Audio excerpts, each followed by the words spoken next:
Mercure.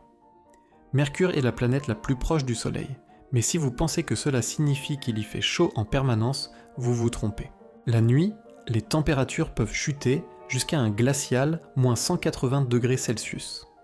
Pendant la journée, en revanche, elles peuvent grimper jusqu'à 430 degrés Celsius. Ce déséquilibre extrême s'explique par le fait que Mercure ne possède pas une véritable atmosphère capable de réguler la température.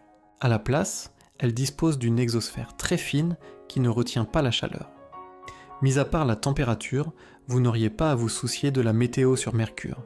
Les véritables dangers viennent du rayonnement solaire et de l'absence d'air respirable. En réalité, Mercure reçoit presque 7 fois plus d'irradiance solaire que la Terre. En tant que plus petite planète du système solaire, Mercure est couverte de cratères, de falaises et d'un terrain accidenté, ce qui en fait aussi un endroit particulièrement difficile pour atterrir. La faible résistance de l'air n'aide pas non plus. Elle rendrait le ralentissement d'un vaisseau spatial beaucoup plus compliqué, augmentant les risques d'un crash à grande vitesse. Atterrir pendant la journée est hors de question à cause de la chaleur extrême. Les combinaisons spatiales les plus récentes de la NASA ne peuvent supporter que jusqu'à 121 degrés Celsius, loin des 430 degrés Celsius atteints sur Mercure en plein jour. De plus, il faut garder à l'esprit qu'une journée sur Mercure dure environ une demi-année terrestre en raison de sa rotation lente. La nuit n'est guère meilleure. Des températures de moins 180 degrés Celsius dépassent largement la limite inférieure des combinaisons de la NASA, fixée à moins 157 degrés Celsius, vous gèleriez donc quand même. Votre meilleure option serait d'essayer d'atterrir dans la zone du Terminateur, la région située entre le jour et la nuit où les températures sont plus modérées. Même là, cependant, cela reste risqué, car les températures peuvent changer relativement vite. Vénus. Vénus est la planète la plus proche de la Terre, située à seulement 40 millions de kilomètres. Cela signifie que le voyage serait relativement court, environ 4 mois. Sa taille et sa gravité ne poseraient pas vraiment de problème, puisqu'elles sont assez similaires à celles de la Terre. Le premier véritable obstacle auquel vous feriez face seraient ces magnifiques nuages jaunes, visibles en approchant de la surface. Malheureusement, ils sont composés d'acide sulfurique, une substance hautement corrosive qui détruirait vos poumons en quelques secondes. Mais supposons que vous disposiez d'une combinaison spatiale suffisamment avancée pour le filtrer. En descendant vers la surface, vous remarqueriez que la visibilité chute drastiquement. L'atmosphère devient incroyablement dense, composée principalement de dioxyde de carbone, si bien que vous ne verriez presque rien. Ensuite vient la chaleur. Un insoutenable 450 degrés Celsius. Et comme si cela ne suffisait pas, seulement environ 10% de la lumière solaire atteint la surface, bloquée par l'épaisse atmosphère, ce qui rendrait l'environnement assez sombre. Bouger les bras et les jambes deviendrait un véritable effort. Même si la gravité est presque identique à celle de la Terre, l'air est si dense que vous auriez l'impression d'avancer dans un liquide lourd. Avec une bonne combinaison pressurisée, vous pourriez peut-être survivre quelques secondes, mais rapidement, la pression, environ 92 bars contre un bar au niveau de la mer sur Terre, écraserait votre combinaison. Et si cela ne vous tuait pas, l'acide sulfurique que vous commenceriez à respirer une fois la combinaison rompue le ferait certainement. Mars. Mars est la deuxième planète la plus proche de la Terre et la plus habitable des 8 planètes. Les températures diurnes y sont bien moins extrêmes que sur Mercure et Vénus, atteignant jusqu'à un relativement confortable 20 degrés Celsius. Cependant, le véritable défi apparaît la nuit ou dans certaines régions de la planète où les températures peuvent descendre jusqu'à moins 130 degrés Celsius. Un autre problème majeur, similaire à celui de Mercure, est l'atmosphère extrêmement fine de Mars. Elle est composée principalement de dioxyde de carbone avec seulement des traces d'oxygène, ce qui signifie qu'il n'y a pratiquement pas d'air respirable. Cette atmosphère mince entraîne également une faible pression et une forte exposition aux radiations, deux dangers considérables. Le niveau moyen de radiation naturelle sur Mars est d'environ 24 à 30 rad, soit environ 40 à 50 fois la moyenne terrestre.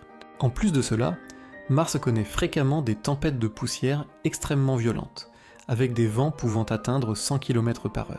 Ces tempêtes représenteraient de sérieux défis, si bien que toute tentative d'habitation nécessiterait un système de survie durable, hermétique et parfaitement isolé. Jupiter. Jupiter est la plus grande planète des 8 et l'une des plus difficiles sur lesquelles tenter d'atterrir, principalement en raison de ses niveaux de radiation extrêmes. Même à 300 000 km de distance, les radiations commenceraient déjà à traverser votre combinaison et ce serait terminé pour vous. Mais comme ce scénario serait peu intéressant, supposons que vous disposiez d'une combinaison hypothétique capable de bloquer les radiations. La gravité de Jupiter est 2,4 fois plus forte que celle de la Terre, ce qui signifie que vous tomberiez à une vitesse incroyable. En entrant dans les premières couches de l'atmosphère, vous rencontreriez des nuages blancs composés de cristaux d'ammoniac gelés avec des températures avoisinant moins 150 degrés Celsius. Les vents y sont impressionnants, atteignant des vitesses folles pouvant aller jusqu'à 482 km/h. Si vous parveniez à descendre d'environ 150 km à travers ces couches supérieures, vous atteindriez le point le plus profond jamais exploré.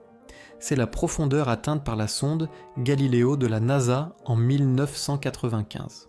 Au-delà, l'environnement devient plus sombre et la température comme la pression augmente rapidement. À titre d'information, la pression près du centre de Jupiter est estimée à environ 100 millions de fois la pression atmosphérique terrestre. Après des heures de chute, vous pourriez atteindre les couches internes où se trouve un fluide supercritique, un état de la matière, ni vraiment liquide, ni vraiment gazeux. Vous auriez alors l'impression de nager dans cette substance étrange. En continuant vers le centre, vous rencontreriez de l'hydrogène métallique, un liquide extrêmement dense qui vous piégerait. Et même si vous réussissiez à aller plus loin, vous atteindriez le noyau de Jupiter, dont on ne sait pas encore s'il est solide, où la température atteindrait environ 24 000 degrés Celsius, soit environ 4,5 fois plus chaud que la surface du Soleil. Saturne. Saturne est la deuxième plus grande planète du système solaire, avec une atmosphère principalement composée d'hydrogène et d'hélium. Le premier défi serait d'éviter une collision avec l'une de ces 146 lunes en orbite. Une fois cet obstacle franchi, vous rencontreriez ces anneaux emblématiques, constitués de débris d'anciennes lunes, de fragments de glace, de comètes et d'astéroïdes. Supposons que vous soyez un pilote exceptionnel ou que votre vaisseau soit indestructible afin d'éviter de finir pulvérisé par des débris spatiaux. En approchant de l'équateur de Saturne, vous assisteriez à un spectacle incroyable de rouge et violette causé par l'hydrogène hautement énergétique présent dans l'atmosphère. Cependant, cette beauté a un prix. Des vents de force ouragan soufflant à environ 1800 km/h rendraient presque impossible le maintien d'une trajectoire stable. Entrer par le pôle Nord ne serait pas mieux. Vous y affronteriez une tempête gigantesque, suffisamment vaste pour contenir 2 planètes Terre. Cette région possède également des nuages d'ammoniac, similaires à ceux de Jupiter, et des températures pouvant chuter jusqu'à moins 250 degrés Celsius.